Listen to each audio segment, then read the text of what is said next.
Reading students, this video is to show you a little bit about the process of what to do with your raw material to create concrete music. Last week, I asked you to do an assignment in which you were required to record 3 sounds and load them into Bandlab and then create a 15 seconds long piece of concrete music using slice, using reverse, and using effects. And some of you actually did a very good job, and some of you got probably drained out of ideas because you didn't know how to approach a project like this. So the purpose of this video is to explain a little bit more about that. So let's get started. One of the first things that you need to keep in mind and consider when doing concrete music is that there are two concepts that we're going to be referring to, which are two processes that are very recurrent in the composition process of concrete music. One of them is manipulation, and the other one is organization. When we talk about manipulation, we talk about what is it that we do to the raw material, to the actual recordings that you have of the sounds that you get from your location to make them sound different, to make them sound more interesting. Manipulation can be very harsh, meaning that we can take that original sound that you recorded and we can slice it in small chunks. We can focus on only one of those small chunks and reverse it, and then apply a chain of different effects, not only one, but a chain of 3, 4, 5 different effects, and then turn that little chunk into a complete new sound that is very hard to relate to its original sound. That would be a very harsh manipulation, or it can be very mellow. We can do very mellow manipulation of the sounds as well. Maybe if we have something very interesting, like some of you recorded actual sounds of birds, which I think is a sound that has a lot of potential to be used with very, very mild manipulation. You can only add just one effect to it, maybe only some reverb to it, or maybe just some very short delay to it, and that will be already a very interesting result. Then, after you manipulate your raw sounds, you save it apart as a new audio file, and that new audio file is the new material that you're going to use now in your piece of concrete music.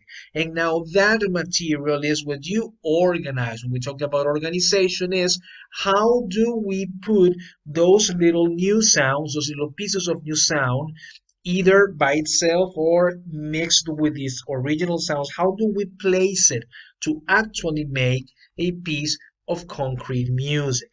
So in this video, I'm going to focus on the process of manipulation. Okay, so I'm going to go here to import audio, and remember, these are the same 3 sounds that I showed last week. I have the cutlery sound, the door sound, and the water faucet sound. I'm going to start with the cutlery sound. And I am going to try and create at least 2 different materials from this original sound. Remember that this originally sounds like this.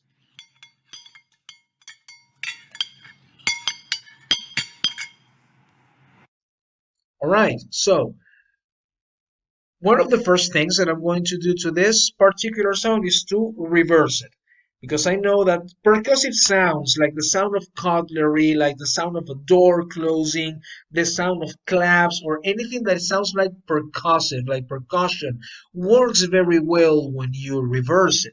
So this is the first thing that I'm going to do. I'm going to reverse this sound. Remember that I just place the mouse here on top of the sound. I right click and I select here at the very bottom, reverse region.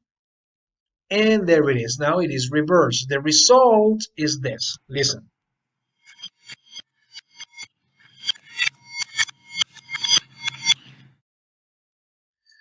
Okay, since I have around 7 seconds of a sound, out of which the very beginning I have nothing in it, you can see it here, and in the end I also have nothing in it at the end.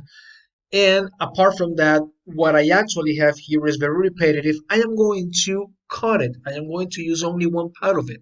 I'm going to slice it and I'm only going to use this very beginning of it, okay? Only this three main peaks that you see here in the sound wave.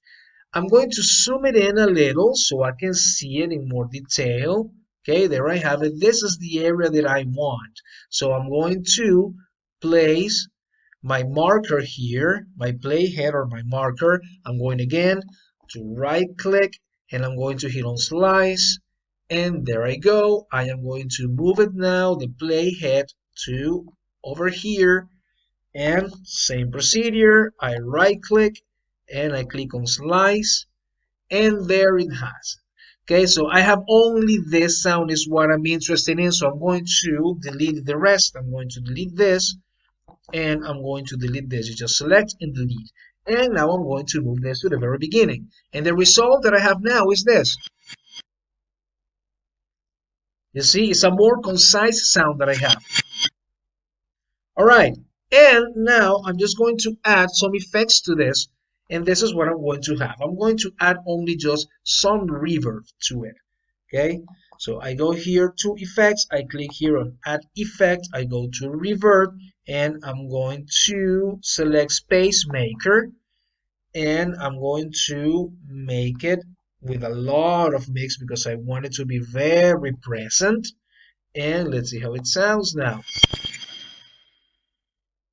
There you go. Here are some options. It says basic, room, chamber, small, medium, large hall. Okay, maybe I want to try one of these. I'm actually going to try church. See how it sounds with church, and it sounds like this. Okay, I actually didn't like it that much. So I'm going to go back to the one that I had in basic and see that result. Okay. It's completely altered. It doesn't sound like I wanted it originally, so I'm going to erase it and add it again. How do you do that? You do go here to this X and you click there, and there it is. I'm going to add it one more time. I go to reverb, I go to space maker. There I go. I'm going to give it a lot of mix. Okay, and I'm going to give a lot of width as well because I want it to be like very spacious. And here it is. All right, there we go. And so, since that is all that I want to do with this sound, I'm just going to save it. I am going to, here on File, I'm going to download the tracks. Okay, let's see how this works. All right, I think it's ready to download now. I'm just going to click here on the download icon. And there it is. It has downloaded. Okay. There it goes. I already have one sound. I'm going to make sure that it sounds like I want it. I'm just going to click on it and see if it reproduces.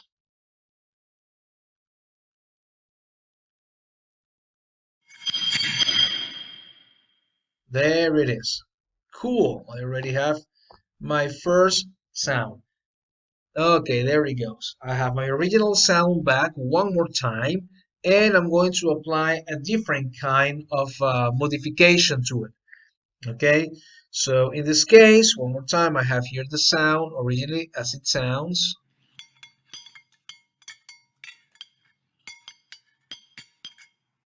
And now I'm going to manipulate it in a different way.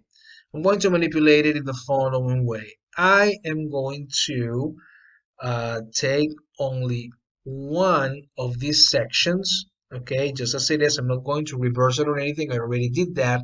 I am going to take only one of these sections. I'm going to take this one in the middle, okay, so I'm going to do same procedure that I did before. I'm going to slice it, and here I click on slice and I move playhead over here. I do the same. I'm going to slice. There you go. I don't need this part. I don't need this part. I only need this. And I have this as a result. There it goes. Okay. I am going just to add a quick effect to this, and that will be all the manipulation that I'm going to give to this particular version of my sound, and then I have two resulting materials out of it. In this case, I am going to use um, modulation. Actually, I'm going to use delay this time. I'm going to go to the filter echo, see how this one works. I'm going to give it a lot of delay and see how it works. Okay, let's see the result.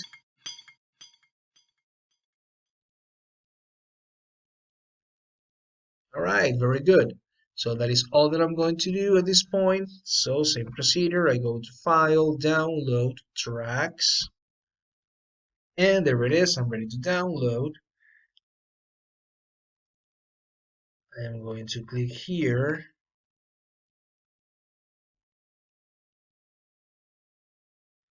and there it is. Okay, so now I am going to do something similar with the other two sounds that I have. Okay, so in this case, I need to delete this track. I delete the track. I import audio, and this time I am going to work with a water faucet, which is a different kind of sound from the cutlery and the door. The door is also a percussive sound. It's something that sounds very short, sounds like a hit, very similar to the cutlery. The water faucet is a different kind of sound because it's an extended sound. It's something that sounds over a period of time. So this, the kind of processing that we're going to use for it, the kind of manipulation that we're going to give to the water faucet is going to be different than the one that we gave to the cutlery or that we can give to the door. In this case, one more time, this is how the faucet sounds like, completely raw and without any modifications.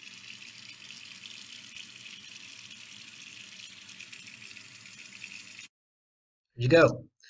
So sounds like this, like water faucets, like the sound of the wind, like any kind of sound that it extends on time and that is, let's say, fairly stable, meaning that the same sound goes over as if it was something very continuous. They work very well with modulation. So one of the first things that I'm going to do to this sound is to add modulation. I'm going to go to effects. I'm going to add here modulation, and I'm going to add phaser. I have phase 72 and phase 45. Let's experiment with the phase 72 and let's see how it sounds.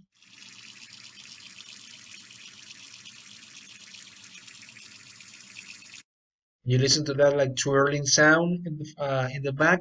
That's what phaser does. I'm gonna make the speed slower to see the result now.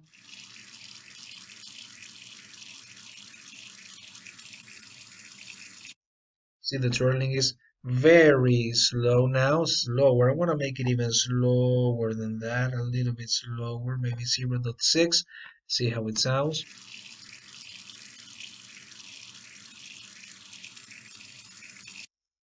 There you go. Then the next modification that I'm going to apply to this is going to be using automation.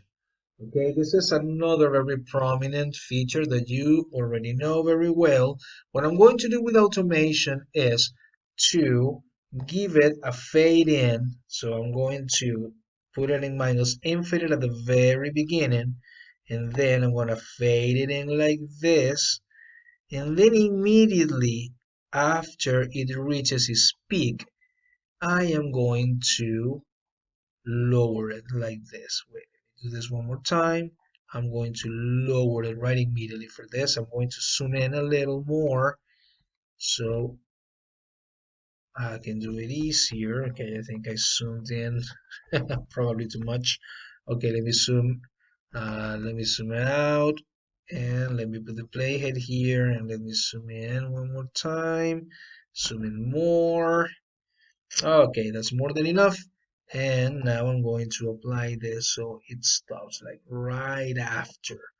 Okay, and then I'm gonna make it one more time. I'm gonna make it fade in again, but now in a shorter period of time, and then I'm gonna see the same effect, and then I'm gonna make it one more time, fading in a shorter period of time this time, and fade out again. And so the effect is going to be this. Okay, let's listen to that one more time. Okay, let's see. Right now, for some reason here at the end, it continues sounding. It shouldn't sound anymore. Okay, let's see if by selecting here, let's see if I can make it shorter this time and make it last only what I need, which is almost until here. Let's see now. Maybe until here. All right, there it is. Okay, let's see the result now. All right, there it is. Okay, another thing that I can do to this is to add another effect. I'm going to add a second effect here in chain, and to this I'm going to add another reverb this time. Let's see, in this case, the studio reverb. Let's see how it works. Let's give it a lot of mix. And let's give it a lot of size, and the result is this. Okay, there you go. Look, without the reverb, sounds like this. And with the reverb, sounds like this. Gives it just a little bit of a deepness on it. Then finally, I'm going to add a third effect. I'm going to add an equalizer. So I'm going to go here to tone, and I'm going to open this graphic equalizer. Of course, it's not as powerful as the ones that we have in Logic Pro 10, but the good thing with this is that I can cancel, for example, all of these um, frequency bands, and I can leave only one and make it sound a little bit more interesting. For example, you see, I can do the same with only these band instead and see the result. All right, there you go. I'm going to keep it like that. All right, cool. So I am going to save this sound as well. Again, I'm going to File, I go to Download, and I download my track.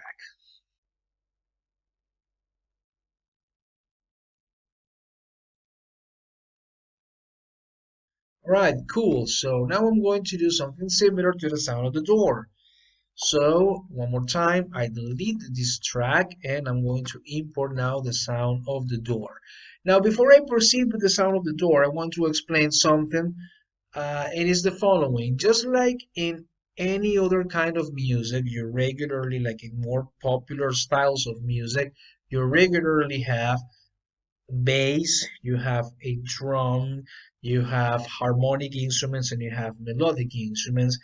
It's not like you need something like that in concrete music, but you have to think about adding sounds that go for the higher frequency bands, like the sound more like treble sounds, and sounds that also are in the opposite, that sound in the low frequency bands that sound more like a bass. In the case of the door, this one sounds in a very low frequency. In this case, since I have a lot of empty space in the beginning and at the end of this recording, I am one more time going to slice it. So I'm going to go over here and I slice, and I'm also going to go over here and I am going to slice it.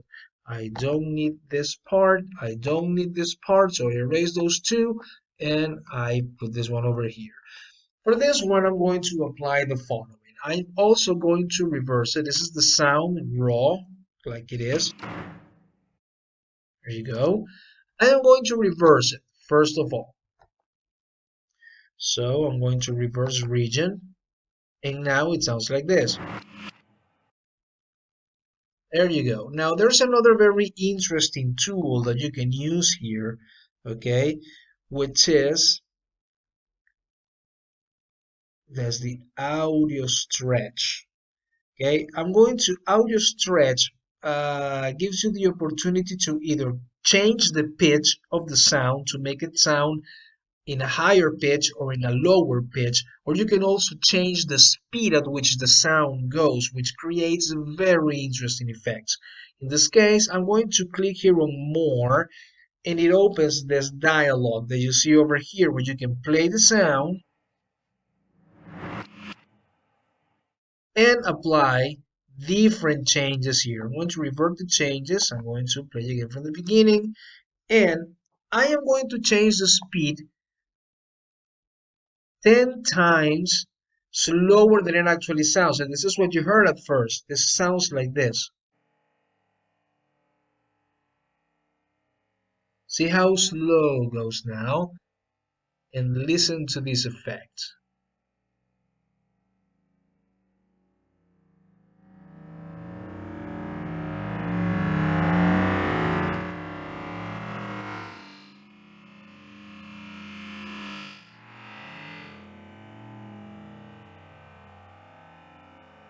This is a very interesting effect. I'm going to apply it. And apart from that, I'm also going to change the pitch of it. So here, I can make it sound much lower in pitch, which with the following result. Sorry, over here.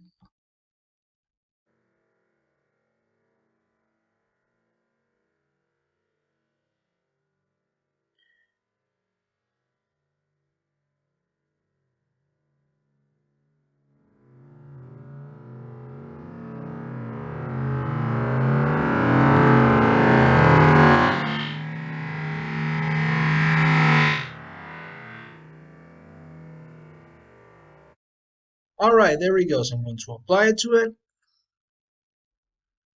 And there it goes. And now my sound is like this.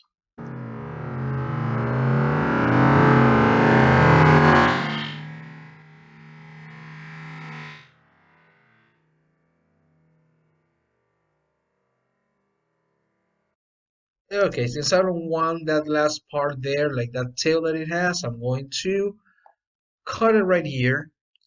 I'm going to slice it over here, let's say maybe over here. I don't need this last part, and I'm also going to add a fade out at the very end so it doesn't end abruptly when I mix it with other sounds in my project, just like this. And I'm just going to download my track. All right, I downloaded now, and that's it. All right, and these are ways in which you can manipulate your sounds to create more interesting material rather than just adding your raw recordings into your concrete piece of music.